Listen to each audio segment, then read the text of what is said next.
मैं स्टार्ट करती हूँ। पहले मैं इंट्रोड्यूस करूंगी, आफ्टर दैट आप बोलेंगे। नमस्कार, मैं डॉक्टर दीपमाला फ्रॉम गया जी, बिहार। आप सबों का IFPH द्वारा प्रायोजित निरंतर प्रतिदिन अंतर्राष्ट्रीय वेबिनार फोरम के 1158वें दिवस में आप सभी का स्वागत करती हूँ। आज के इस वेबिनार को शुरू करने से पहले हम सभी लोग 1 मिनट का साइलेंस करेंगे।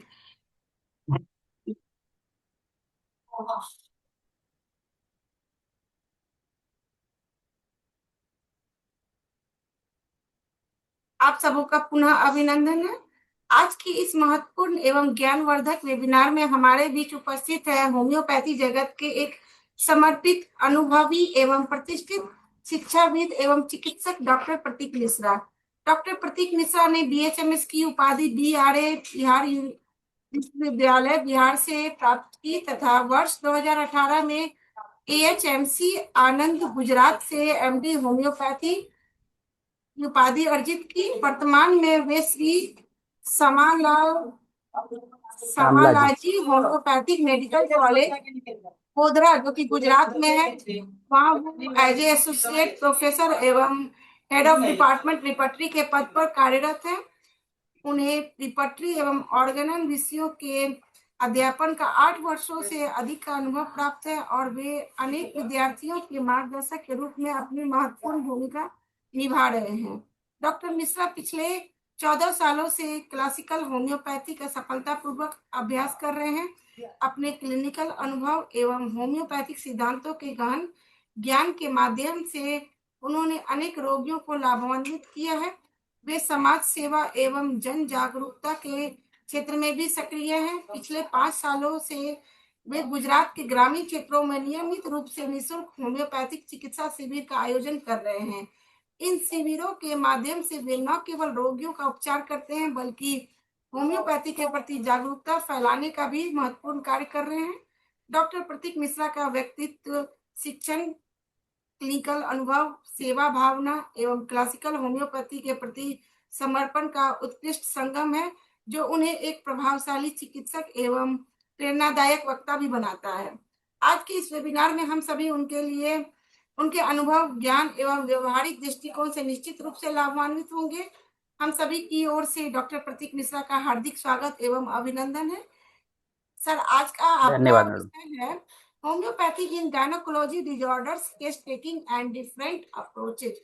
सो आपका सर IFPH मंच पे बहुत बहुत स्वागत है। Over to you sir. धन्यवाद। धन्यवाद मैडम।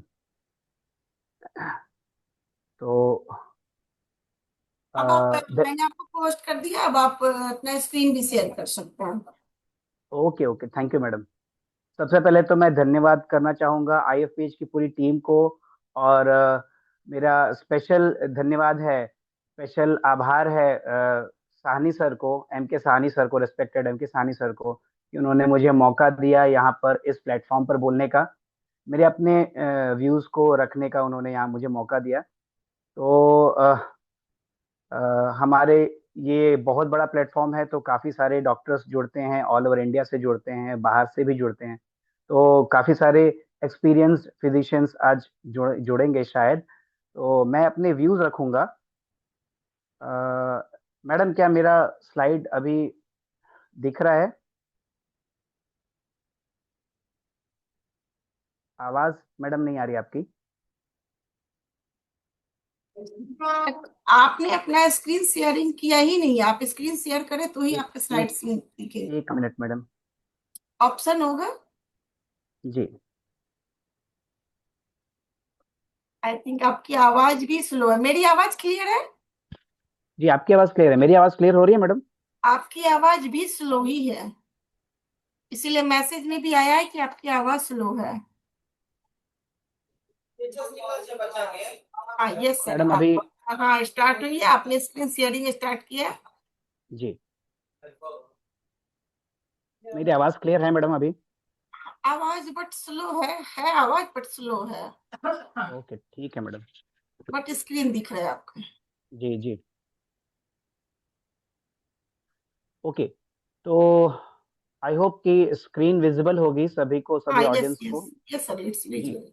सो जैसा कि मैडम ने बताया, हमारा आज का टॉपिक है गायनेकोलॉजिकल डिसऑर्डर्स और होम्योपैथी, महिलाओं के जो डिसऑर्डर्स हैं, और उसमें हम होम्योपैथी में क्या कर सकते हैं, हम कितना इफेक्टिवली पेशेंट्स को ट्रीट कर सकते हैं, ये एक छोटा सा पॉइंट मैं मेरी तरफ से आज रखना चाहूंगा।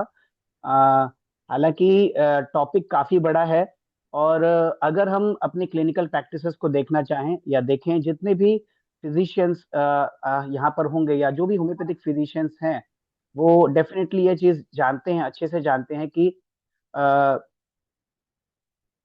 सबसे ज्यादा पेशेंट्स अगर हमें क्लिनिक में मिलते हैं तो वो महिलाओं के रूप में मिलते हैं।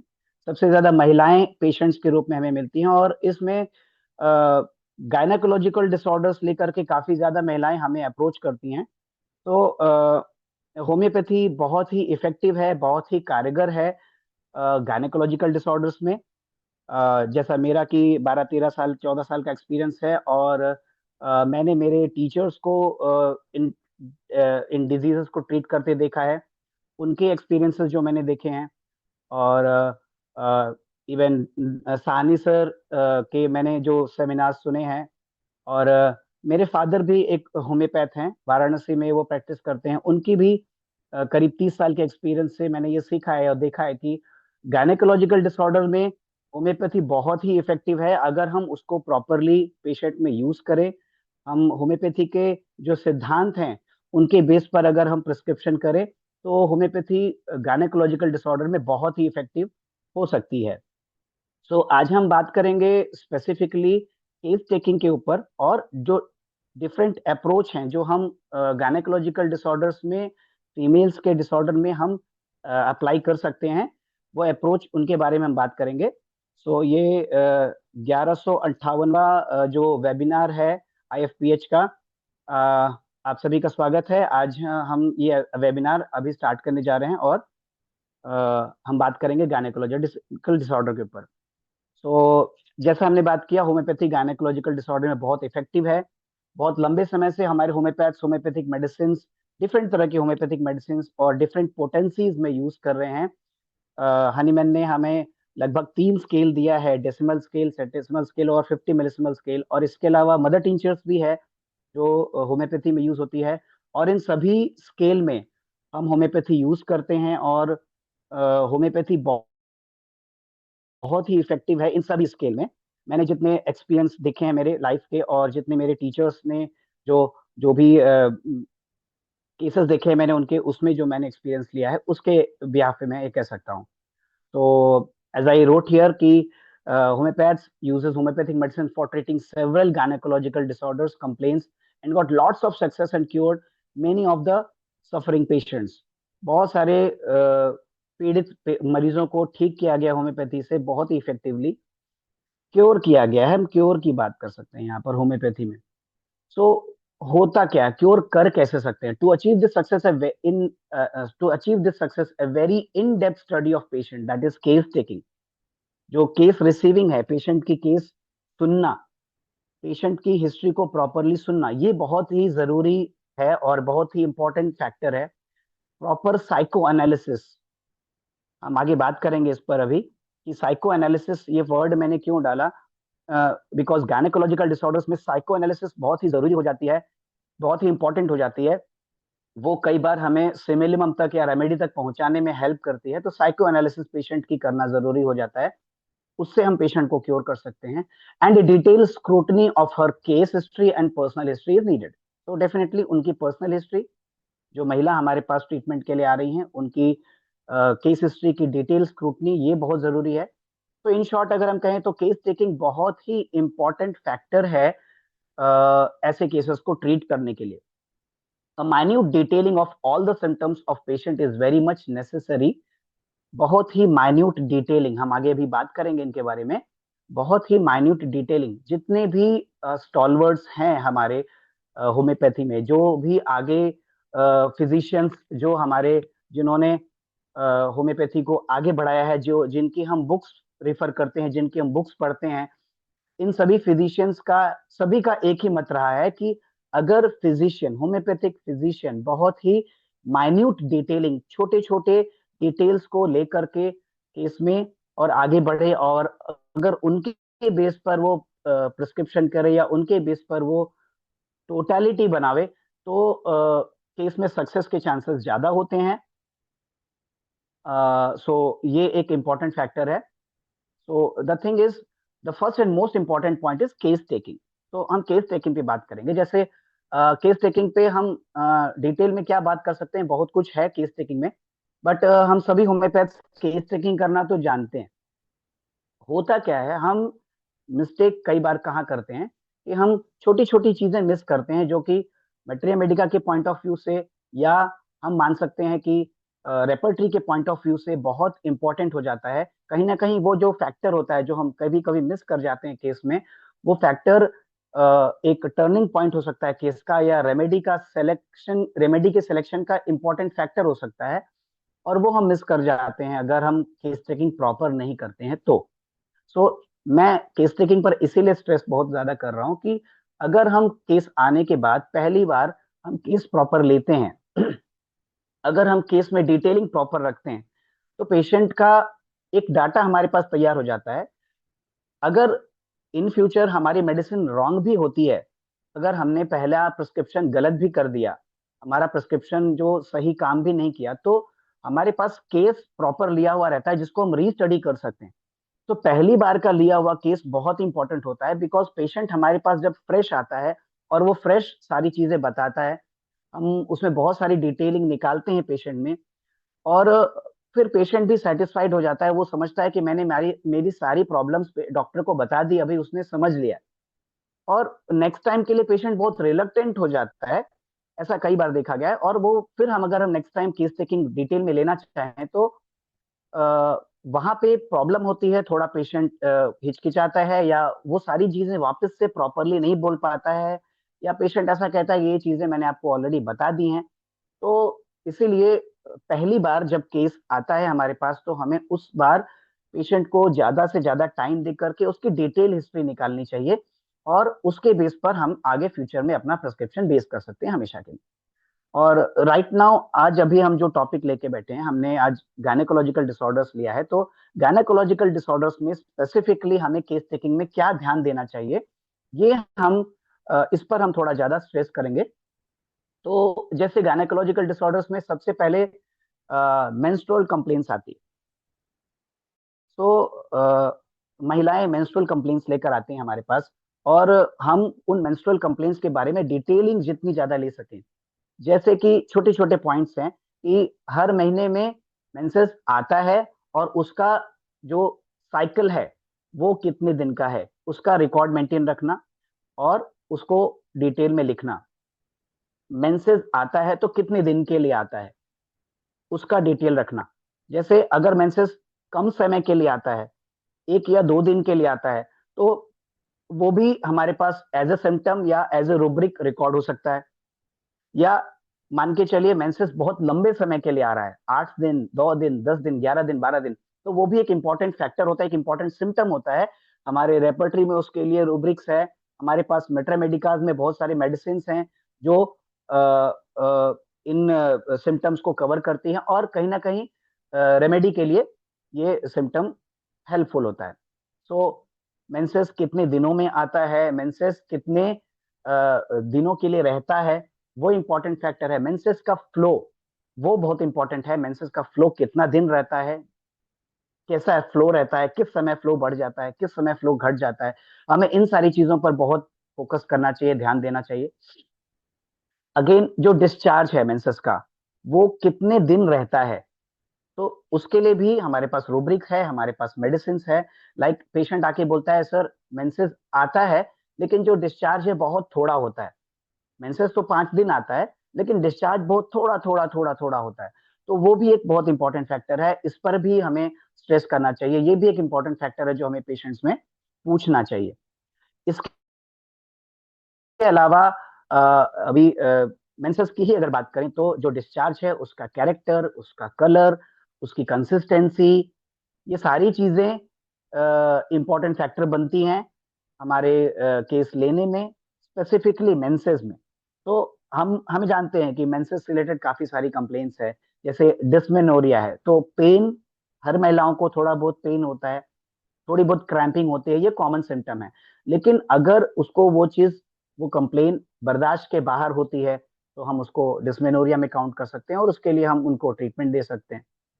या पेन का फैक्टर हुआ, डिस्चार्ज, डिस्चार्ज का कैरेक्टर। कई बार एक और पॉइंट बहुत इंपॉर्टेंट होता है, मेंसेस के पहले क्या हो रहा है। मेंसेस के पहले कई बार कुछ सिम्टम्स आते हैं, कुछ कंप्लेंट्स आती हैं, जो कि हर बार हर महिला अपने हर मंथ के पीरियड्स में उसको महसूस करती है। सो हमारे लिए मेडिसिन प्रिस्क्राइब करने का वो भी एक बहुत इंपॉर्टेंट फैक्टर बन जाता है। Before menses, during menses and after menses, ये तीनों ही पॉइंट में हमारे पास रेपर्टरी में रूब्रिक्स हैं और डिफरेंट डिफरेंट मटेरिया मेडिका के रेमेडीज में हमारे पास सिम्टम है। तो इन सभी के बेस पर हम प्रिस्क्रिप्शन कर सकते हैं और वो बहुत कारगर हो सकता है। ठीक है, यहाँ तक मुझे लग रहा है आप समझ पा रहे होंगे। ओके, इसके बाद मेंसेस के साथ और क्या प्रॉब्लम होती है। कई बार ल्यूकोरिया की प्रॉब्लम होती है, तो वो भी एक इंपॉर्टेंट फैक्टर है। तो अभी ल्यूकोरिया जैसे मेंसेस है, ऐसे ल्यूकोरिया भी एक प्रॉब्लम है। कुछ महिलाओं में ल्यूकोरिया की ही प्रॉब्लम महिलाएं लेकर आती हैं। जैसे यहाँ पे गुजरात में मैंने कई सालों से प्रैक्टिस में देखा कि 25 साल, 26 साल, 28 साल की महिलाएं जिनको लगातार लंबे समय से ल्यूकोरिया हो रहा था, उनको गायनेकोलॉजी के जो डॉक्टर्स हैं, जो सर्जन्स हैं, उन्होंने उनको डरा दिया कि भाई आपको कैंसर हो जाएगा, आपको सर्वाइकल कैंसर हो जाएगा, इसमें चांस है। और वो उनका हिस्टेक्टॉमी कर देते हैं। एंड एक 26-27 साल की महिला का हिस्टेक्टॉमी हो जाता है, उसके बाद उसकी पूरी की पूरी जो हार्मोनल साइकिल है वो डिस्टर्ब हो जाती है, गायनेकोलॉजिकल हिस्ट्री पूरी उसकी आप समझो डिस्टर्ब हो जाती है। सिर्फ इसलिए वो उनको बोलते हैं कि भाई आपको 1 या 2 बच्चे हो गए हैं, तो अब आप ये निकाल दीजिए, इसकी जरूरत नहीं है। तो हमें हमारे पेशेंट्स को, हमें सोसाइटी में इस चीज का अवेयरनेस भी देना होगा कि भाई अगर आपको बच्चे हो गए हैं तो इसका मतलब ये नहीं कि यूट्रस का काम खत्म हो गया है। जब तक मेनोपॉज नहीं आता, यूट्रस एक इंपॉर्टेंट ऑर्गन है बॉडी का, तो हमें उसको रखना चाहिए, उसको इस तरह से ऑपरेट करके नहीं निकाल देना चाहिए। और छोटी मोटी प्रॉब्लम है ल्यूकोरिया, होम्योपैथी में आसानी से ठीक हो जाती है। हमारे पास बहुत सारी मेडिसिन हैं इसके लिए, होम्योपैथी बहुत रिच है इस मामले में। तो हम उनको कन्विंस करें और सोसाइटी में जा करके हम ये लोगों को अवेयर करें कि होम्योपैथी में इस चीज के लिए बहुत अच्छा ट्रीटमेंट है। तो अगेन वैसे ही जैसे मैंने मेंसेस के बारे में बात किया, ल्यूकोरिया भी है एक कंप्लेंट जिसके बारे में हम डिटेल हिस्ट्री ले सकते हैं पेशेंट से। ल्यूकोरिया कैसा होता है, कब होता है, ल्यूकोरिया का डिस्चार्ज का कैरेक्टर कैसा है, उसका कलर कैसा है, इन सभी चीजों से रिलेटेड हमारे पास रूब्रिक्स हैं रेपर्टरी में। और इन सभी फैक्टर्स के बेस पर हमारे यहाँ प्रिस्क्रिप्शन बहुत आसानी से हो सकता है। हमारी जो रेमेडी है, हम उसको सेलेक्ट करने में आसानी कर सकते हैं। तो ये फैक्टर्स हैं। जैसे इसके बाद हम आगे बढ़ते हैं, जैसे डिस्मेनोरिया है, एमेनोरिया है। जो फीमेल हमारे पास आ रही हैं, हम उनका हिस्ट्री लेते हैं, फीमेल की हिस्ट्री लेते हैं। तो गायनेकोलॉजिकल कंप्लेन लेके फीमेल आ रही है, तो कई बार उनके 9 मंथ की हिस्ट्री, जो बच्चा उनके गर्भ में था उस समय की हिस्ट्री भी बहुत ज्यादा इंपॉर्टेंट होती है। उनका इमोशनल हिस्ट्री, उनके लाइफ में जो इमोशनल पैटर्न रहा है, उनके रिलेशंस में, अगर महिला वर्किंग है तो उनके वर्क स्पेस में, अगर अ, अ, महिला घर में है तो उनके इन लॉज के साथ, उनके हस्बैंड के साथ, ये सारी चीज जगहों पर रिलेशंस जो है वो बहुत इंपॉर्टेंट फैक्टर बन जाता है केस टेकिंग में। और हमें इन चीजों के बारे में पूछना चाहिए, और कहीं ना कहीं इनके बेस पर प्रिस्क्रिप्शन बहुत ही आसानी से हो जाता है, और जो दवाएं आती है बहुत ही कारगर होती हैं। मेरा पर्सनल एक्सपीरियंसेस है, मैंने कई केसेस में इन चीजों को देखा है। स्पेसिफिकली मेरा मानना है कि फाइब्रॉइड के जो केसेस हैं, और आज के समय में बहुत कम उम्र में पीसीओडी जो है, पॉलिसिस्टिक ओवेरियन डिजीज, या पीसीओएस, ओवेरियन सिंड्रोम, ये बहुत ज्यादा देखने को मिल रहा है। तो वो कहीं ना कहीं एक इमोशनल फैक्टर है पेशेंट्स में, उन गर्ल्स में, उन लड़कियों में, टीनेज की लड़कियों में। और उसको कहीं ना कहीं सॉर्ट आउट करना चाहिए। हमारे हनीमैन साहब ने भी एफोरिज्म 220 से 210 से लेकर के 230 के बीच में इस चीज को मेंशन किया है कि मेंटल डिजीज बहुत ही इंपॉर्टेंट है। और उसमें साइकोसोमैटिक डिजीज है, सोमैटोसाइकिक डिजीज है, इनका इम्पोर्टेंट है, इम्पोर्टेंस है, और इनके बेस पे हमारा प्रिस्क्रिप्शन इम्पोर्टेंट हो जाता है, प्रिस्क्रिप्शन आसान हो जाता है। सो जैसे डिस्मेनोरिया की बात हमने किया, एमेनोरिया है। तो पेशेंट की डिटेल हिस्ट्री रखनी पड़ेगी, एमेनोरिया कब से हो रहा है और क्यों हो रहा है, नो। और ये हिस्ट्री बहुत जरूरी है। तो हिस्ट्री की हम बात कर रहे हैं, डिटेल चीजें चाहिए होती हैं हिस्ट्री में। हमें पेशेंट की कंप्लेन के साथ साथ उसके जनरल कंप्लेन्स पूछना चाहिए, उसकी जनरल, उसकी लाइफ, उसके बारे में पूछना चाहिए, उसके लाइफ में क्या चल रहा है उसके बारे में पूछना चाहिए। बिकॉज आज के डेट में डिफरेंट अप्रोच है। सो मैं केस टेकिंग से थोड़ा आगे बढ़ता हूँ। Like case taking in different type of cases will be varying case to case. अलग अलग केसेस, हमारे पास अलग अलग पेशेंट आता है, हर पेशेंट अपने में अलग होता है, एंड इन डिफरेंट कंडीशंस, अलग अलग कंडीशंस में। तो अलग अलग पेशेंट होता है, पेशेंट का अप्रोच अलग होता है। पेशेंट हमारे पास आता है, उसका बोलने का तरीका अलग होता है। कुछ पेशेंट होते हैं बहुत शाई होते हैं, बहुत लिमिटेड डाटा हमें देते हैं, हम उनसे पूछेंगे उतना ही वो बोलेंगे। कुछ पेशेंट ऐसे होते हैं जो आप समझो ऐसा होता है कि आने के बाद उन्होंने जस्ट पिटारा खोल दिया, और आप जस्ट उनको पूछो कि आपको प्रॉब्लम क्या है, उसके बाद वो शुरू हो जाते हैं। फिर उनकी जो कहानी जो शुरू होती है, फिर आपको बोलने का वो मौका नहीं देंगे, और वो बोलते ही रह जाएंगे, बोलते ही रह जाएंगे। तो इस तरह के भी पेशेंट्स होते हैं। ये भी हमें एक स्पेसिफिक ग्रुप ऑफ रेमेडीज की तरफ इशारा करता है। और ऐसे पेशेंट जो बहुत रिलक्टेंट होते हैं, जो बहुत कम बोलते हैं, जो बहुत ही शाई होते हैं, उनको पूछना पड़ता है। आप उनसे मेंसेस के बारे में पूछ लो तो वो शर्मा जाएंगे। तो ये एक हाव भाव जो है उनका, ये भी हमें कई बार मेडिसिन की तरफ इशारा करता है, एक सेट ऑफ रेमेडीज, एक ग्रुप ऑफ रेमेडीज की तरफ इशारा करता है। तो ये भी एक बहुत इंपॉर्टेंट फैक्टर है। और कुछ पेशेंट होते हैं जो नॉर्मल टॉक करते हैं। अब उसमें और एक इंपॉर्टेंट फैक्टर होता है कि जब पेशेंट हमारे सामने बैठा है, तो वो पेशेंट किस तरह से बिहेव कर रहा है, वो कैसे बैठा है, उसका पोस्चर, उसका गेटअप, वो क्या पहन के आया है, किस तरह से हमारे साथ वो बिहेव कर रहा है, बात कर रहा है। ये एक बहुत इंपॉर्टेंट फैक्टर बन जाता है, अगेन केस टेकिंग से रिलेटेड, जिसको हनीमैन ने ऑब्जेक्टिव सिम्टम्स के नाम पर हमें दिया। जैसे सिम्टम्स दो तरह के होते हैं, एक सब्जेक्टिव और एक ऑब्जेक्टिव। तो सब्जेक्टिव सिम्टम्स पेशेंट बता रहा है कि मुझे ये प्रॉब्लम हो रही है। ऑब्जेक्टिव सिम्टम्स कई बार पेशेंट बताता नहीं है, हम उसमें ऑब्जर्व करते हैं। तो ये सारे बिहेवियरल उसके जो है वो पैटर्न्स होते हैं, जिनको हम देख सकते हैं और जिनको हम समझ सकते हैं। और इनके बेस पर भी कई बार प्रिस्क्रिप्शन इंपॉर्टेंट होता है। पेशेंट का बोलने का तरीका, उसकी बोलने की पेस, उसका टोन, ठीक है, ये सारी चीजें जो है वो कहीं ना कहीं केस टेकिंग के रूप में बहुत इंपॉर्टेंट हो जाती है, केस टेकिंग के तरीके से बहुत इंपॉर्टेंट हो जाती है, और प्रिस्क्रिप्शन में हेल्प करती है। सो अभी हमने बात किया एमेनोरिया, डिस्मेनोरिया, ल्यूकोरिया भी है, जो बहुत इंपॉर्टेंट फैक्टर है। और बहुत सारे केसेस में गायनेकोलॉजिकल कंप्लेंट्स में हमें साथ में मिलता है, या स्पेशली पेशेंट ल्यूकोरिया लेकर आता है। कई बार जैसे मेरा ऑब्जर्वेशन है कि महिलाएं लेकर आती हैं कि मुझे बैकएक है, लंबर पेन है, और वो ये नहीं बताती कि मुझे ल्यूकोरिया है। तो अब वो लंबर पेन लेकर आ रही है, वो लंबर पेन के बारे में बोल रही है कि मुझे कमर में दर्द है, मुझे कमर में दर्द है। एंड देन हम उसको पूछते हैं कि आपको मेंसेस कैसा हो रहा है, क्या आपको कोई एबनॉर्मल डिस्चार्ज होता है। देन वो बताते हैं कि यस सर, एक्चुअली एक्चुअली मुझे बहुत ज्यादा वाइट डिस्चार्ज होता है। तो कहीं ना कहीं ल्यूकोरिया के कारण से उनको बैकएक हो रहा होता है। एक्चुअली इस केस में हमें बैकएक नहीं ठीक करना है, इस केस में हमें ल्यूकोरिया को ट्रीट करना है। इस केस में हमें ल्यूकोरिया के कारण को, रीजन को जानना है। बिकॉज ऑब्वियसली ल्यूकोरिया ठीक होगा तो उनका बैकएक आराम हो जाएगा।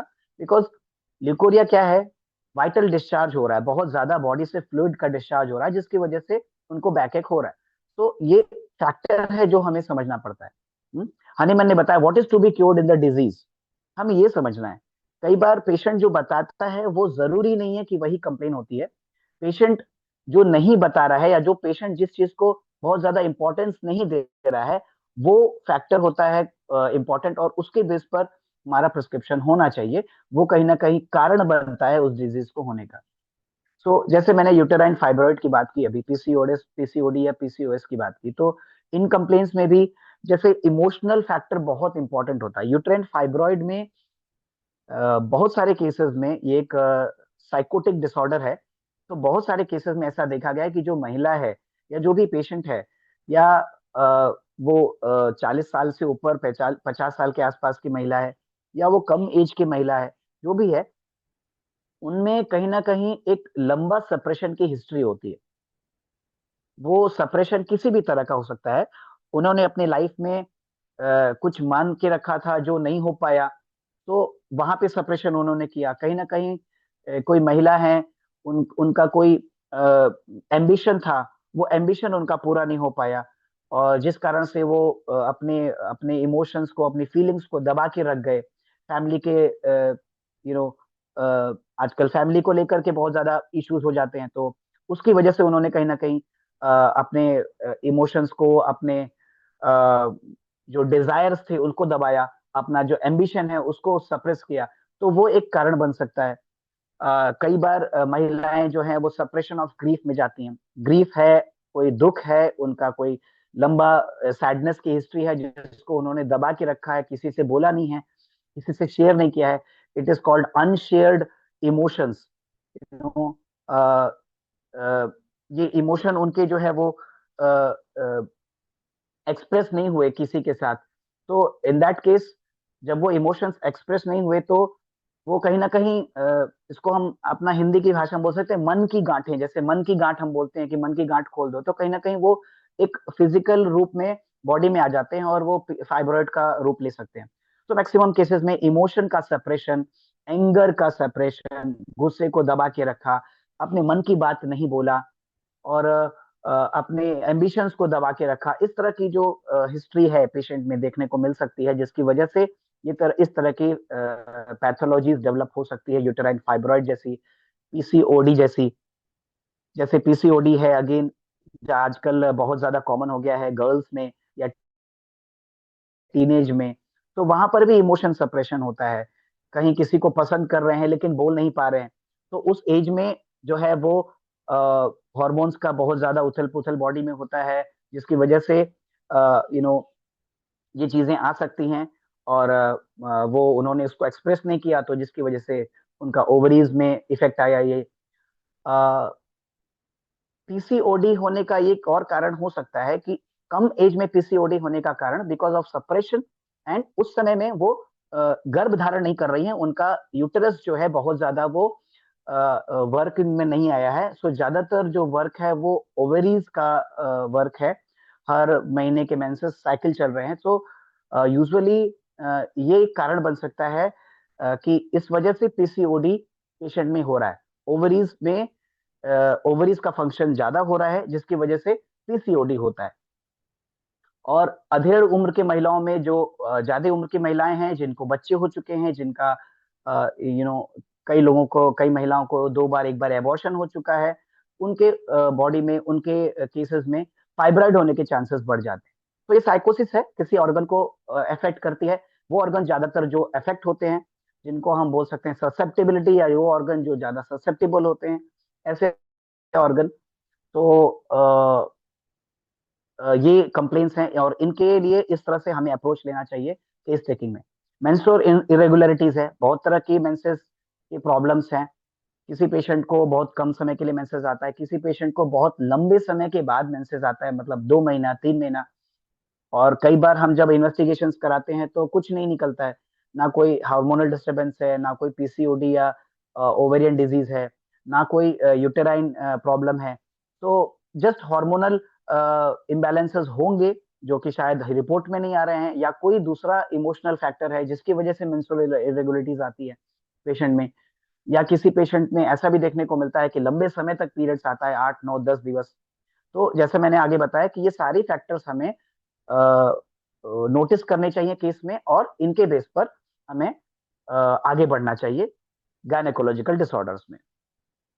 सो ये हुई केस टेकिंग की बात। केस टेकिंग में बहुत कुछ है, बहुत सारी चीजें हैं जो कि हम केस टेकिंग में पेशेंट के साथ हमें करना चाहिए, उससे बात करना चाहिए, उनकी हिस्ट्री लेनी चाहिए, उनके पिछले लाइफ में क्या क्या हुआ है, उनके 9 मंथ के प्रेगनेंसी में क्या हुआ है, प्रेगनेंसी के बाद, डिलीवरी के बाद क्या हुआ है। ये सारे फैक्टर्स कहीं ना कहीं बहुत इंपॉर्टेंट होते हैं। अब हम बात करते हैं अप्रोच की। तो अप्रोच तो एक ही है। एक्चुअली अगर हम देखना चाहें तो अप्रोच एक ही है, इंडिविजुअलिज्म। अप्रोच सिर्फ एक है। होम्योपैथी में सिमिलिया सिमिलिबस क्यूरेंटर, होम्योपैथी में एक ही अप्रोच है, होलिज्म। ना होता क्या है कि अप्रोच हमारा कब बदल जाता है, जब पेशेंट आता है और पेशेंट अपनी स्टोरी बताता है। बिकॉज आप समझिए कि ऐसा है कि पेशेंट जिस तरह के डाटा हमें देगा, हम उसी डाटा को प्रोसेस करके और उसके अकॉर्डिंग हम आगे डिसाइड करेंगे कि हमें किस तरह से इसमें प्रिस्क्रिप्शन करना है। सो जैसा यहाँ पे लिखा है, types of case and patient. तो केस किस तरह का है, पैथोलॉजी किस तरह की है, और वो पैथोलॉजी में पेशेंट किस तरह से हमें बता रहा है, क्या डाटा पेशेंट दे रहा है, वो डाटा, और पेशेंट कौन है, किस तरह का पेशेंट है, वो इनके बेस पर हमारा अप्रोच बदल जाता है। डिफरेंट स्टोरी है पेशेंट की और डिफरेंट हिस्ट्री है, सबकी फैमिली हिस्ट्री अलग अलग हो सकती है, हर पेशेंट की पास्ट हिस्ट्री अलग अलग है। किसी पेशेंट ने किसी चीज का एक लंबा सेपरेशन लिया होगा तो वो उसकी हिस्ट्री में आता है। किसी पेशेंट ने बहुत लंबे समय तक कोई एक स्पेसिफिक कंडीशन की ट्रीटमेंट ली होगी, उसके बाद कोई उसको गायनेकोलॉजिकल डिसऑर्डर आया होगा, वो एक इंपॉर्टेंट फैक्टर बन सकता है। और इन सारी चीजों से डिफरेंट डिफरेंट टोटलिटीज बनती है ना। टोटलिटी की बात आती है तो इस पर मैं यहाँ पे अप्रोच की बात बताऊंगा। जैसे हमारे पास ज्यादातर लोग कैंटियन अप्रोच को फॉलो करने की कोशिश करते हैं। अभी कैंटियन अप्रोच का मतलब बहुत सिंपल है, पेशेंट में जनरल सिम्टम्स ज्यादा होने चाहिए तो हम कैंट को फॉलो कर सकते हैं या कैंट को अप्लाई कर सकते हैं उस केसेस में। लाइक जनरल सिम्टम्स क्या होते हैं, मेंटल सिम्टम्स और physical general symptoms. Physical general symptoms में पेशेंट्स में हमें जनरल लेवल पर कैरेक्टरिस्टिक सिम्टम्स मिलना चाहिए। जैसे फॉर एग्जांपल हम इसको इस तरह से मान लें कि पेशेंट में एपिटाइट की कोई प्रॉब्लम होनी चाहिए, पेशेंट में स्लीप की कोई प्रॉब्लम होनी चाहिए, उनका डिजायर एवर्जन कुछ कैरेक्टरिस्टिक मिलना चाहिए, उनके स्टूल, उनके यूरिन और इस तरह के कुछ जनरल कंप्लेंट्स हैं, उनकी प्यास, उनके थर्स्ट, इनमें कुछ हमें कैरेक्टरिस्टिक मिलना चाहिए तो हम कैंट अप्रोच ले सकते हैं। या जब हम पेशेंट से बात कर रहे हैं तो उस दौरान हमें पेशेंट में कोई इमोशनल हिस्ट्री, उनका कोई फियर बैकग्राउंड, कोई उनके नेचर का कोई खास कैरेक्टरिस्टिक हमें मिलना चाहिए तो हम कैंट अप्रोच यूज कर सकते हैं। अदरवाइज अगर ये चीजें हमें पेशेंट में नहीं मिल रही हैं तो हमें कैंट अप्रोच नहीं लेना चाहिए। फिर क्या बचता है, फिर हमारे पास बचता है बोनिंगसन का अप्रोच। बोनिंगसन का मानना था शुरू से कि हमारे कैंट साहब थे, उन्होंने हर अप्रोच को एक्सेप्ट किया। हमारे हनीमैन साहब थे, उन्होंने हर अप्रोच को एक्सेप्ट किया। लाइक बोनिंगसन जब उन्होंने अपना कंप्लीट सिम्टम का अप्रोच दिया, लोकेशन, सेंसेशन, मोडालिटीज एंड कंकोमिटेंट्स, इन चार चीजों पर ज्यादा स्ट्रेस करने की जब उन्होंने बात कही तो हानीमैन ने इनको एक्सेप्ट किया एंड बोनिंगसन ने इन्हीं चार चीजों पर ज्यादा स्ट्रेस किया। बोनिंगसन का मानना था कि मेंटल सिम्टम्स जो हैं वो रिलायबल नहीं होते। सो पेशेंट में मेंटल सिम्टम्स लेना और मेंटल सिम्टम्स को समझना ये एक डिफिकल्ट फैक्टर है। और खास तौर से जो नए होम्योपैथ्स होते हैं, जो अभी जिन्होंने प्रैक्टिस स्टार्ट किया है साल 2 साल, जिनको ज्यादा एक्सपीरियंस नहीं है, मेंटल सिम्टम्स लेने में उनसे गलतियां हो जाती हैं और उन्हीं गलतियों की वजह से वो प्रिस्क्रिप्शन गलत कर देते हैं, जिसकी वजह से रिजल्ट नहीं मिलता। फिर वो समय के साथ कहते हैं कि होम्योपैथी में मैंने तो प्रयास किया लेकिन वो काम नहीं किया। सो हमारा अप्रोच ये होना चाहिए कि हमें पेशेंट जिस तरह से बता रहा है, पहले तो उसके फिजिकल कंप्लेंट्स पर हमें ज्यादा स्ट्रेस करना चाहिए, because physical complaint patient to the point और राइट बताता है। हमारे पास जब पेशेंट आता है वो ये सोच के नहीं आता कि डॉक्टर साहब हमसे फियर के बारे में पूछेंगे, मेरे फैमिली रिलेशंस के बारे में पूछेंगे, या मेरे पास हिस्ट्री में उसके बारे में पूछेंगे, या सेक्सुअल कंप्लेंट्स के बारे में पूछेंगे। पेशेंट ये सोच के बिल्कुल नहीं आता है। पेशेंट ज्यादातर ये सोच के आता है कि मैं मेरी कंप्लेंट जाके उनको बताऊंगा या बताऊंगी, मुझे ये प्रॉब्लम हो रहा है और डॉक्टर साहब इसके अकॉर्डिंग मुझे दवा दे देंगे। सिर्फ वही पेशेंट्स इस चीज को जानते हैं कि होम्योपैथिक में फिजिशियंस जो है वो डिटेल हिस्ट्री पूछते हैं, मेंटल हिस्ट्री पूछते हैं, इमोशनल हिस्ट्री पूछते हैं, जिन लोगों ने होम्योपैथिक ट्रीटमेंट लिया है या जिनके घर में किसी ने होम्योपैथिक ट्रीटमेंट लिया है। तो बोनिगसन साहब का ये मानना था कि मेंटल सिम्टम्स जो होते हैं वो रिलायबल नहीं होते, बिकॉज वहां पर पेशेंट आपके साथ छल कर सकता है या पेशेंट आपको गलत इंफॉर्मेशन दे सकता है। उनका मानना था लोकेशन, जिस जगह पे प्रॉब्लम है, सेंसेशन, जो प्रॉब्लम हो रही है, जो डिजीजेस हैं, मोडालिटीज जो प्रॉब्लम्स क्रिएट करते हैं या जो प्रॉब्लम्स को बढ़ाते हैं या घटाते हैं, जो क्रिएट करते हैं उनको कॉजेटिव मोडालिटी बोलते हैं, जो बढ़ाते हैं या घटाते हैं उनको हम एग्रीवेशन और एमुलेशन बोलते हैं। ये सारी कॉमन चीजें हैं। और कंकोमिटेंस जो है वो कैरेक्टरिस्टिक फीचर होता है। तो इन चार चीजों को अगर हम देखें केस में, और ये चार चीजें अगर हमें केस में डिफरेंट डिफरेंट पर्टिकुलर लोकेशंस में अगर ज्यादा मिलती हैं, तो हमें बोनिंगसन का अप्रोच लेना चाहिए। हम गायनेकोलॉजिकल कंप्लेंट्स की ही बात करेंगे। अगर हमें कोई फीमेल लेकर आ रही है गायनेकोलॉजिकल कंप्लेंट्स XYZ कुछ भी, और उस फीमेल में हमने ट्राई किया, हमें कोई जनरल सिम्टम नहीं मिला खास, हमें पर्टिकुलर सिम्टम्स ही मिले या पर्टिकुलर कंप्लेन के बारे में ही उन्होंने डिस्कस किया, सेंसेशन बताया, मोडालिटीज बताई, एक पार्ट उसका लोकेशन बताया, कोई कंकोमिटेंट बताया, तो हमें ऐसे कंडीशंस में हमें बोनिंगसन को फॉलो करना चाहिए और उनके अप्रोच के थ्रू जाना चाहिए, जिसको हम जनरलाइजेशन का अप्रोच भी बोल सकते हैं। इसके बारे में थोड़ा मैं आपको और अलग बताऊंगा जो हम अभी कुछ कर रहे हैं। आ, आ, मैं भी उस अप्रोच को कई बार फॉलो कर रहा हूं। तो ये एक बोनिंगसन का अप्रोच है, और इन्हीं के जैसा मिलता जुलता बोगर साहब का अप्रोच है। बोगर साहब ने थोड़ा कुछ चीजें और ऐड किया, उन्होंने पैथोलॉजिकल जनरल्स करके कंडीशंस को ऐड किया। तो उन्होंने ये बताया कि कई सारे पेशेंट्स ऐसे होते हैं जिसके बारे में हम जानते हैं ऑलरेडी, कई सारे पेशेंट्स ऐसे होते हैं जिनके अंदर एक स्पेसिफिक टेंडेंसी होती है बॉडी में एक स्पेसिफिक टाइप के कंडीशंस या डिजीज के होने की। डिजीज नहीं बोलेंगे उसको, एक स्पेसिफिक टाइप के पैटर्न के सिम्टम्स के होने की। जैसे जिसको हम डायथेसिस बोलते हैं, हमने मेट्रा मेडिका में पढ़ा है डायथेसिस। तो हेमरेजिक डायथेसिस है, स्क्रोफ्यूलस डायथेसिस है, रूमेटिक डायथेसिस है, और बहुत सारे तरह के डायथेसिस हैं। लीथिक डायथेसिस है। तो ये डायथेसिस का मतलब क्या, मतलब उस स्पेसिफिक तरह की, लाइक हेमरेजिक डायथेसिस, तो वो जो पेशेंट है उसको कोई भी पैथोलॉजी या कोई भी प्रॉब्लम होगी उसमें आसानी से हेमरेज हो जाएगा। लाइक हर पेशेंट पाइल्स का जो आता है उसको हेमरेज नहीं होता, लेकिन कुछ पेशेंट्स होते हैं जिनको बहुत ज्यादा हेमरेज होता है। तो पॉसिबली वो पेशेंट हेमरेजिक डायथेसिस के हो सकते हैं, और हमने मेडिसिन भी बहुत सारी पढ़ी जिनमें हेमरेजिक डायथेसिस होती है।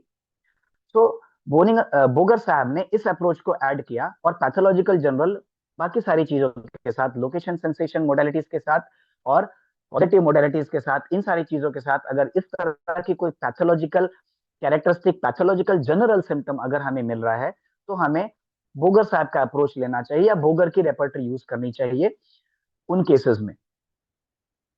और कंकोमिटेंट को तो इंपॉर्टेंस देना ही पड़ेगा, बिकॉज कंकोमिटेंट खुद में कैरेक्टरिस्टिक सिम्टम्स होते हैं।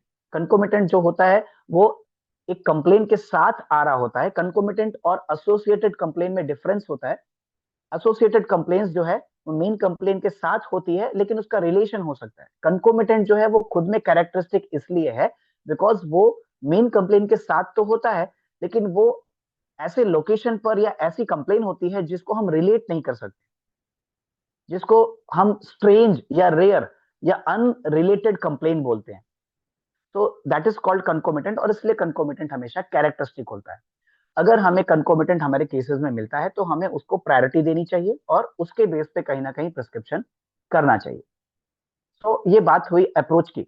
अब इन अप्रोच के अलावा भी अगर पेशेंट आता है और वो पेशेंट कोई भी सिम्टम्स, खास सिम्टम्स हमें नहीं दे रहा है, वो खास कैरेक्टरिस्टिक सिम्टम हमें नहीं दे रहा है, कुछ एक दो मोडालिटी जो कि थोड़ी कॉमन जैसी मोडालिटीज हैं, वैसी कंप्लेंट्स के साथ अगर हमें वो प्रॉब्लम अपनी बता रहा है, तो ऐसे केसेस में हमें क्लिनिकल अप्रोच की तरफ जाना चाहिए। हमें बोरिक रेपर्टरी यूज करनी चाहिए, हमें बोरिक मेट्रामेडिका के थ्रू हमें उस पेशेंट्स में प्रिस्क्रिप्शन करना चाहिए, या तो ऑर्गन स्पेसिफिक रेमेडीज, या फिर थेरेपेटिक जो मेथड है, थेरेपेटिक्स बहुत सारी हमारे पास हैं, वो थेरेपेटिक मेथड हमें यूज करना चाहिए और उसके बेस पे प्रिस्क्रिप्शन करना चाहिए। तो ये डिफरेंट अप्रोच की बात हुई। हम गायनेकोलॉजिकल कंप्लेन्स की ही बात कर रहे हैं। वही गायनेकोलॉजिकल कंप्लेन डिफरेंट डिफरेंट महिलाएं लेकर आएंगी, और हर महिला अपने तरह से अपनी बात बताएगी। जैसे मैंने यहाँ पे लिखा, the patient is the director of a story. ऐसा नहीं है कि मुझे कैंट रिपर्टरी आती है या मुझे एक ही अप्रोच आता है तो मैं उसी अप्रोच से हर पेशेंट को देख पाऊंगा। ये गलत है। बीइंग ए होम्योपैथिक फिजिशियन, हमें ये सभी अप्रोच देखना है, ये सभी अप्रोच फॉलो करना है। हनीमन ने एफोरिज्म नंबर 6 में हमें बताया कि हमें अनप्रिजुडाइज्ड ऑब्जर्वर होना चाहिए। हनीमन ने एफोरिज्म नंबर 83 में हमें ये बताया है कि फिजिशियन की क्वालिटी क्या होनी चाहिए, फिजिशियन को अनप्रिजुडाइज्ड ऑब्जर्वर होना चाहिए, फिजिशियन को प्रिजुडिज्म नहीं आना चाहिए जब भी वो केस टेकिंग करे। 83 से हम जानते हैं केस टेकिंग स्टार्ट होती है, तो फिजिशियन के अंदर प्रिजुडिज्म नहीं आना चाहिए किसी भी पॉइंट को लेकर। तो अगर हम किसी एक ही अप्रोच को पकड़ के चलते हैं तो हम कहीं ना कहीं प्रिजुडाइज होते हैं, हमें फ्लेक्सिबल होना पड़ेगा।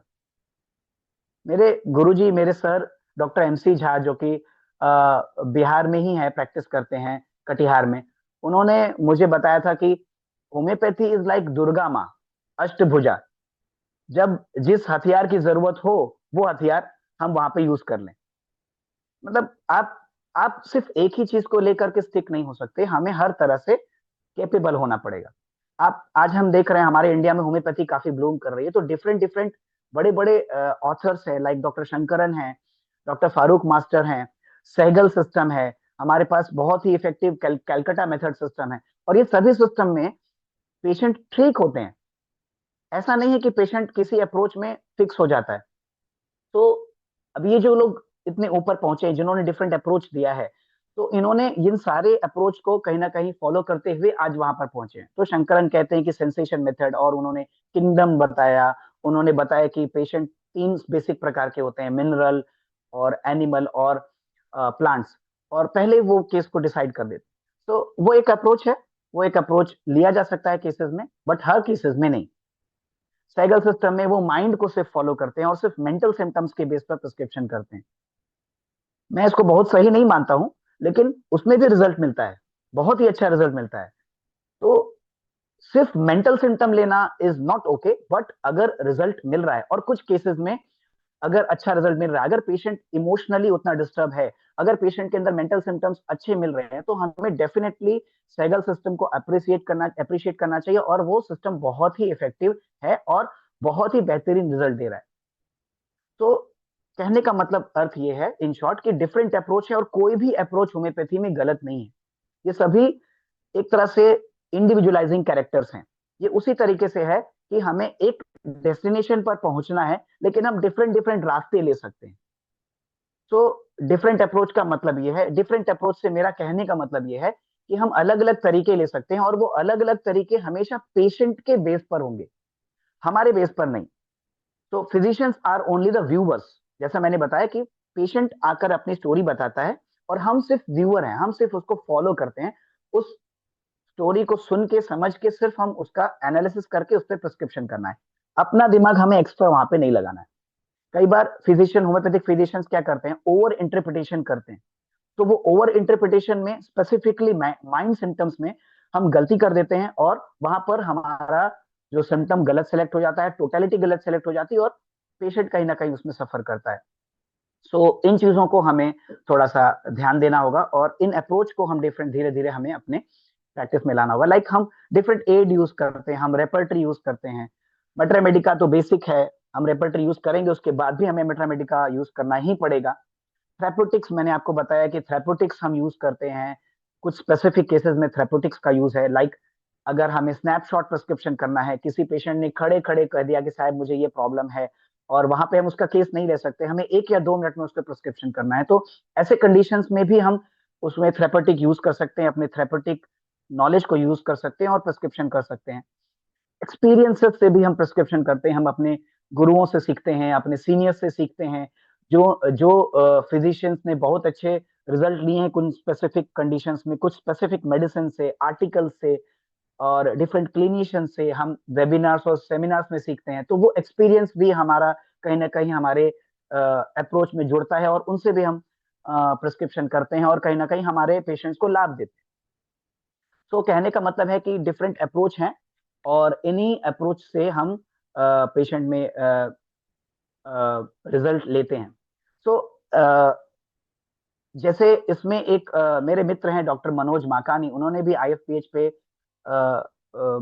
1 या 2 वेबिनार उन्होंने लिया है, एंड बहुत ही अच्छा वर्क वो कर रहे हैं। उनके साथ मैं भी जुड़ा हुआ हूँ, हमने इस चीज पे काफी डिस्कशन किया है, और हम इस पर वर्कआउट कर रहे हैं, लंबे समय से पेशेंट्स देख रहे हैं।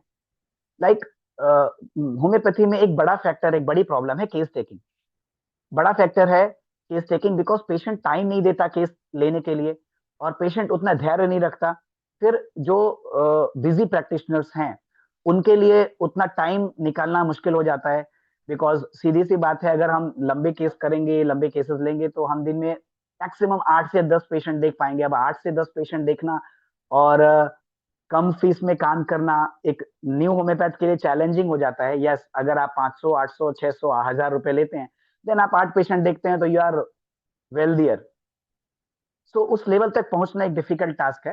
सो कहीं ना कहीं एक जनरलाइजेशन का जो अप्रोच है वो बहुत ही अच्छा है, जो कि हम पेशेंट्स में ले सकते हैं, और जो कि हम 5 से 10 मिनट की केस टेकिंग में या 5 मिनट की केस टेकिंग में हम पेशेंट में निकाल सकते हैं। पहले तो हमें पेशेंट को सुनना चाहिए, बिकॉज जब तक पेशेंट अपनी बात ना बोल दे, हमें उसको टोकना नहीं चाहिए। एक बार पेशेंट ने बोल दिया कि बात कंप्लीट कर दिया, देन कुछ फैक्टर्स हैं, जैसे एक फैक्टर बहुत बड़ा फैक्टर है जिसको हम थर्मल नेचर बोलते हैं। थर्मल नेचर अगर हमने क्लियर कर लिया पेशेंट का, स्पेसिफिकली क्रोनिक केसेस की बात मैं कर रहा हूं, अगर हमने थर्मल नेचर क्लियर कर लिया, तो आधी से ज्यादा रेमेडीज हमारी ऐसे ही माइनस हो जाती है। और अगर हम स्पेसिफिक 25-30 मेडिसिन के ऊपर हम अगर अपने आप को सेंटराइज करें प्रिस्क्रिप्शन करने के लिए, स्पेसिफिकली डॉक्टर क्रोनिक केसेस में, तो हम थर्मल अगर हम पेशेंट में फाइंड आउट कर लेते हैं, हम अगर थर्स्ट पेशेंट की क्लियर कर लेते हैं कि पेशेंट की थर्स्ट कैसी है, इन दो फैक्टर को लेने के बाद और पेशेंट के सर, सर कॉन्स्टिट्यूशन को आपका देखते हुए। स्लाइड्स जी मूव मैडम। किया है आपने, जो अभी स्लाइड्स रखा है उसे आपने मूव नहीं किया है, क्या आप उसी स्लाइड्स में है, डिफरेंट अप्रोचेज जी में ही है? जी मैडम, जी मैडम, अभी मैं ओके। उसी के बारे में एक बात कर रहा हूँ, फिर आगे हम कुछ मेडिसिन के बारे में बात करेंगे मैडम। Medicine okay. मैं पढ़ाने नहीं आया हूँ एक्चुअली। हमारे पास जहाँ जो जो डॉक्टर्स हैं सभी बहुत एक्सपीरियंस्ड हैं। एक छोटी छोटी पॉइंट्स में कुछ मेडिसिन के सिर्फ रखूंगा, बस उतना ही। तो मैं बात कर रहा था कि हम लोग, मैं पिछले 4-5 सालों से ये अप्रोच मैं कर रहा हूँ, और जैसे मैंने आपको बताया, जैसा आपने बताया कि मैं गांव में जाता हूँ, हमें गांव में बहुत सारे ओपीडीज की भी है। हम पेशेंट को वहां पे बहुत कम पैसे में और बहुत ही आसानी से पेशेंट को प्रिस्क्रिप्शन करने की कोशिश करते हैं। सो उस मेथड की मैं बात बता रहा था। हम वहां पर ज्यादा फोकस करते हैं उनके थर्मल्स पे, उनके थर्स्ट, उनका थर्स्ट का बिहेवियर कैसा है, और हम ज्यादातर 20, 25, 30 मेडिसिन के ऊपर फोकस करते हैं। थर्मल, थर्स्ट, और उसके बाद कुछ specific general complaints like patient की साइड एफिनिटी। हम उसकी हिस्ट्री लेकर के उसकी बॉडी की, उसके साइड एफिनिटी जानने की कोशिश करते हैं कि हिस्ट्री में उसको कोई स्पेसिफिक साइड की प्रॉब्लम्स हुई है। तो एक तो थर्मल उसकी आधी मेडिसिन कट कर देता है जो नहीं यूज होने वाली है, साइड एफिनिटी से भी आधी मेडिसिन कट हो जाती है, थर्स्ट है, थर्स्टी है या थर्स्टलेस है, उससे भी काफी कुछ रेमेडीज हमें माइनस हो जाती है। इन 3-4 चीजों के बाद हम कुछ स्पेसिफिक जनरल सिम्टम्स लाइक उसके डिजायर, उसके एवर्जन, महिला है तो उसके मेंसेस, और जैसे मैंने अभी आपको बताया कुछ जनरलाइजिंग फैक्टर्स लाइक कुछ डायथेसिस, इनको निकाल करके, और लास्ट में लीडिंग क्वेश्चन करके एक या दो जो मेडिसिन हमें लगती है उनके, और हम मेडिसिन तक पहुंच रहे हैं या पहुंचते हैं, और बहुत ही अच्छा रिजल्ट इसमें भी हमें देखने को मिल रहा है। इस अप्रोच में क्या होता है कि हम बहुत कम समय में पेशेंट की केस टेकिंग लेकर के और पेशेंट के ऊपर प्रिस्क्रिप्शन आसानी से कर पाते हैं, विदाउट रेपर्ट्राइजेशन, विदाउट यूजिंग रेपर्टरी और विदाउट ओपनिंग रेपर्टरी। तो ये भी एक मेथड है जो बहुत ही अच्छा इफेक्टिव है। जैसा मैंने बताया, मेरे फ्रेंड डॉक्टर मनोज माकानी बहुत एक्सटेंसिव रूप से इस पर वर्क कर रहे हैं, और पेशेंट्स को ट्रीटमेंट दे रहे हैं, और अच्छा रिजल्ट 60 to 70% पेशेंट्स में ले पा रहे हैं। तो हम आगे बढ़ते हैं अप्रोच के बाद। तो जैसा मैंने बताया कि अब हम छोटी छोटी कुछ मेडिसिन पे बात करेंगे, कुछ ऐसी मेडिसिन जो हम ज्यादातर इतना कॉमनली नहीं देखते हैं गायनेकोलॉजिकल कंप्लेंट्स में, लाइक अमोनियम कार्ब है। हालांकि ये नॉन मेडिसिन है।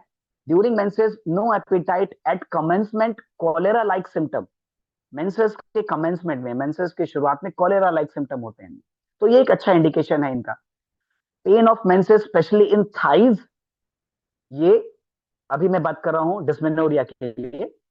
थाइज में उसको महिला को पेन ज्यादा होता है, विथ यॉर्निंग, मतलब उसको जमाई बहुत आती है, हाफी बहुत आती है, और दांत में दर्द होता है।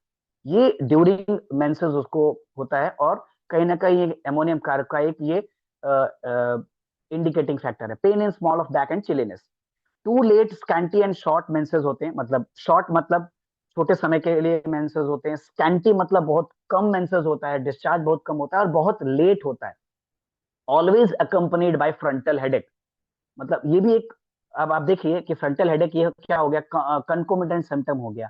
सो ये अमोनियम कार्ब का एक बहुत ही इंपॉर्टेंट इंडिकेटिंग फैक्टर है। इसके बेस पर हम प्रिस्क्रिप्शन अमोनियम कार्ब का कर सकते हैं। ड्यूरिंग मेंसेस स्लीपलेसनेस होती है अमोनियम कार्ब में, diarrhoea before and during menses, blood from rectum during menses. तो ये कुछ फैक्टर्स मैंने यहाँ पे रखे हैं जो कि खास हैं स्पेसिफिकली मेंसेस से रिलेटेड अमोनियम कार्ब में, जिसको हम बेस करके अमोनियम कार्ब का प्रिस्क्रिप्शन कर सकते हैं। लाइक यहाँ पे मैंने कैंट रेपर्टी से दिखाया है, you can see sleeplessness during menses, तो वी हैव अमोन कार्ब यहाँ पर। और यहाँ पर we have rectum diarrhoea menses before, menses के पहले डायरिया होता है, we have again ammon carb here. तो अमोनियम कार्ब इन कंप्लेंट्स में है। और यहाँ पर डायरिया मेंसेस ड्यूरिंग, तो ड्यूरिंग मेंसेस में एमोन म्यूर भी है और एमोन कार्ब भी है। ये दोनों ही कंप्लेन, ये दोनों ही मेडिसिन इन कंप्लेंट्स में आती है। नेक्स्ट मेडिसिन एमोन म्यूर है। तो menses more produces at night, रात में ज्यादा होता है, with pain in abdomen and small of back, blood dark tarry in clots during menses, diarrhoea and vomiting, ये एक इंडिकेटिंग फैक्टर है एमोन म्यूर का। तो डायरिया और वॉमिटिंग, अगर महिला आके हमें बता रही है सर जब भी मुझे मेंसेस आता है तो मुझे डायरिया स्टार्ट हो जाता है या मुझे वॉमिटिंग होता है, bloody discharge from the bowel, तो अगेन एमोन म्यूर हम वहां पर सोचेंगे। एमोन म्यूर और एमोन कार्ब दोनों में ये चीज मेंशन की है, वॉमिटिंग मेंसेस ड्यूरिंग। तो ये एक फैक्टर है एमोन म्यूर में, प्रिस्क्रिप्शन का इंपॉर्टेंट फैक्टर है। नेक्स्ट एक रेमेडी है एलिटेरिस, बहुत ही नॉन रेमेडी है। इस रेमेडी को हम ज्यादातर कॉन्स्टिट्यूशनल बेस पर प्रिस्क्रिप्शन नहीं करते। एलिटेरिस को हम जानते हैं वेल नोन है पेनफुल मेंसेस के लिए। तो ज्यादातर ये रेमेडी बोरिक में दी हुई है, लो पोटेंसीज में यूज करने के लिए, क्यू में यूज करने के लिए या 1x में यूज करने के लिए। सो पेनफुल मेंसेस के लिए है premature and profuse discharge dark with coagula, colicky pain in hypogastric region, नीचे के हाइपोगैस्ट्रिक रीजन में, debility, defective nutrition and assimilation, तो जो पेशेंट होगा उसमें एसिमिलेशन डिफेक्ट होगा, डिफेक्टिव न्यूट्रिशन होगा, जिसकी वजह से ड्राउजीनेस है, वर्टिगो, ये सारी जो है कंप्लेन साथ में पेशेंट के रहती है। Extreme constipation and prolapsus uteri from muscular atony, ये एलिट्रेस में देखने को मिलता है। तो ये कंप्लेंट्स के साथ हम एलिट्रेस को प्रिस्क्राइब कर सकते हैं। Aletris again is a very good remedy. Viburnum opulus, again ये भी नॉन रेमेडी है, स्पाज्मोडिक एंड मेम्ब्रेनस डिस्मेनोरिया, ये भी पेनफुल मेंसेस के लिए है। स्पाज्मोडिक और मेम्ब्रेनस डिस्मेनोरिया जो है, मेम्ब्रेनस डिस्मेनोरिया उनको होता है। Great nervousness, can not sit और लाई स्टिल, मतलब शांति से वो महिला बैठ नहीं सकती, शांति से वो रह नहीं सकती, नर्वसनेस बहुत ज्यादा रहती है उस समय में जब पेन होता है। सीवियर बीयरिंग डाउन पेन, हमने सीपीआई में पढ़ा है, हम जानते हैं। और भी बहुत सारे मेडिसिन हैं बियरिंग डाउन पेन के लिए। Accompanying bye drawing pain in anterior muscular of thigh, again यहाँ पर थाई एंटीरियर पार्ट्स में वहां पर पेन होता है। Sharp shooting pain over ovaries, खास इसमें क्या है, feeling as if heart would cease to beat, महिला को जब डिस्मेनोरिया होगा या फीमेल को जब डिस्मेनोरिया होगा तो उनको ऐसा लगा कि उनका हार्ट बंद हो जाएगा, वो मतलब बीट करना बंद हो जाएगा और उनकी सांस बंद हो जाएगी। सो ये एक उसका हम मान सकते हैं एसोसिएटेड कंप्लेन है या उसका कंकोमिटेंट कंप्लेन है वाइबर्नम में प्रिस्क्रिप्शन के लिए। वाइबर्नम अगेन कॉन्स्टिट्यूशनल प्रिस्क्राइब नहीं होती है, वाइबर्नम मोस्टली लो पोटेंसी में लाइक क्यू में या 1x में डेसिमल स्केल में हम प्रिस्क्राइब कर सकते हैं।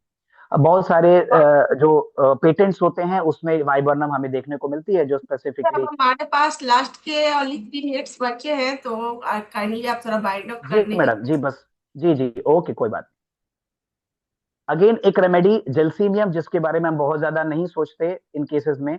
इसमें खास मैं आपको बताऊंगा, जैसा समय कम है, loss of voice during menses, ये अकेली रेमेडी है, नीचे आप देख सकते हैं। ड्यूरिंग मेंसेस उस महिला का लॉस ऑफ वॉइस होगा, अगर ऐसे केसेस हमें मिलते हैं तो जेल्सीमियम हमें सोचना चाहिए। Pain in uterus alternating with other neuralgic pain, तो ये यूट्रस का ये जेल्सीमियम का कैरेक्टर है। कैलकेरिया कार्ब, कैलकेरिया कार्ब ऐसे तो कॉन्स्टिट्यूशनल रेमेडी की तरफ से प्रिस्क्राइब होती है, यहाँ रखने का मेरा खास मकसद ये था। इसमें एक खास सिम्टम अगेन जहाँ पे कैलकेरिया कार्ब सिंगल रेमेडी है, एग्लूटिनेटेड आईज ड्यूरिंग मेंसेस। आई एग्लूटिनेशन का मतलब होता है आंखें चिपक जाना। तो महिला सुबह में उठती है, जब मेंसेस चल रहा होता है उस समय उनकी आंखें चिपकी होती हैं, ऐसे केसेस में आप डेफिनेटली कलकेरिया कार्प के बारे में सोचिए और कलकेरिया कार्प वहां पर आपको इफेक्ट देगी। Sensitiveness and swelling of mamma before menses, breast का ये होता है। During menses congestive headache and sour vomiting. Baryta mur है स्पेशली ऑफ स्क्रोफिलस कंडीशन में, जैसा अभी हमने बात किया, scrofulous constitution, scrofulous condition patient के अंदर जिनके होता है उनमें tumour, induration and atrophy of ovaries में baryta mur. Bromium, pain flies from ovaries to heart, shooting pain from ends of finger to throat and extend to back. So bromium again बहुत commonly known medicine नहीं है इस complaint के लिए, लेकिन left ovary में swelling, hardness, loud emission of flatus that is called physometra, ये सारी कंप्लेन अगर पेशेंट को मिलती है। क्रोनिक ओवराइटिस यंग वुमेन में मिलता है। ऐसे कंडीशंस में साथ में pain from ovaries to heart अगर हमें देखने को मिल रहा है तो we can think of bromium. Good remedy bufo rana, again not known, लेकिन उसमें मेंशन्ड है hydatid swelling and great sensitiveness of ovarian region. Hydatid swelling एक यूनिक टर्म है। क्या होता है हाइडाटेड स्वेलिंग? ये एक्टिनोकोकोसिस डिजीज कंडीशन है। एक्टिनोकोकस एक टेपवर्म होता है जिसकी वजह से ये बॉडी में होता है। इसको डिफिकल्ट होता है इसको फाइंड आउट करना, या इसको हमें क्या बोलते हैं कि इसको डायग्नोज करना डिफिकल्ट होता है। ज्यादातर बेनाइन और मैलिग्नेंट कंडीशंस में ये देखने को मिल सकता है। तो ऐसे केसेस में हम बुफोराना सोच सकते हैं। हमारे पास लास्ट जी के मैडम। ओनली बचे हैं।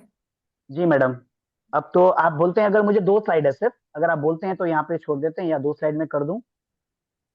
30 के बाद तो आप और फिर नेक्स्ट सेशन स्टार्ट हो जाएगा। अच्छा, बंद हो जाएगा, ओके कोई नहीं, हाँ। ठीक है, थैंक यू मैडम, बस ये 2 स्लाइड था। सो ये जो भी मैंने यहाँ पे कंटेंट दिया है कैंट्रेपर्ट्री, सैमुअल लिलियंसल की थेरापेटिक्स और विलियम बोलिक की मटर मेडिका से दिया है। तो थैंक यू IFPH, बहुत आभार एम के सानी सर का और IFPH की टीम का कि आपने मुझे मौका दिया इस प्लेटफॉर्म पर बोलने का। धन्यवाद। थैंक यू चलिए, बहुत बढ़िया दिए प्रतीक मिश्रा जी, बहुत जी अच्छा सर, दिए, लेकिन धन्यवाद। समय को देखिए, सिग्नल मिल चुका था। 45 मिनट से ज्यादा दिए में किया है, नहीं किया है, तो थोड़ा कंटेंट 40 ज्यादा हो गया मिनट सर। की थोड़ा होना चाहिए। और दूसरी जी बात, जी 3 बात तो है कि कृतिक ने मुंह दिया दिया, दिया, है ना? तो पेशेंट जब मुंह बंद रखना चाहिए, आंख से देखना चाहिए और कान से सुनना चाहिए। यही केस टेकिंग का बहुत बड़ा स्रोत है, समझे ना? जी जी जी सर, जी सर, जी सर। तो चिंता ऑब्जेक्टिव और ऑब्जेक्टिव बता दिए, तो बहुत बहुत sir. Thank you sir. Thank you sir. बहुत ही अच्छा आपका, आपने अपना आज का ये टॉपिक सिलेक्ट किया है। तो हमारे पास टाइम ही नहीं है कि मैं भी कुछ भी कह पाऊँ, बट हमारा टाइम ओवर हो गया। So thank you once again. ऐसी आते रहिए और इस प्लेटफॉर्म पर अपने एक्सपीरियंस को शेयर कीजिए। अब हमारा हिंदी सेशन खत्म हो गया और यही सेशन स्टार्ट होने जा रही है। चलिए, तो थैंक यू अगर चलिए स्वागत, चलिए चलिए welcome welcome doctor VD thank you Patel sir, doctor ji welcome. हमारा hand rolling yes thank over you all.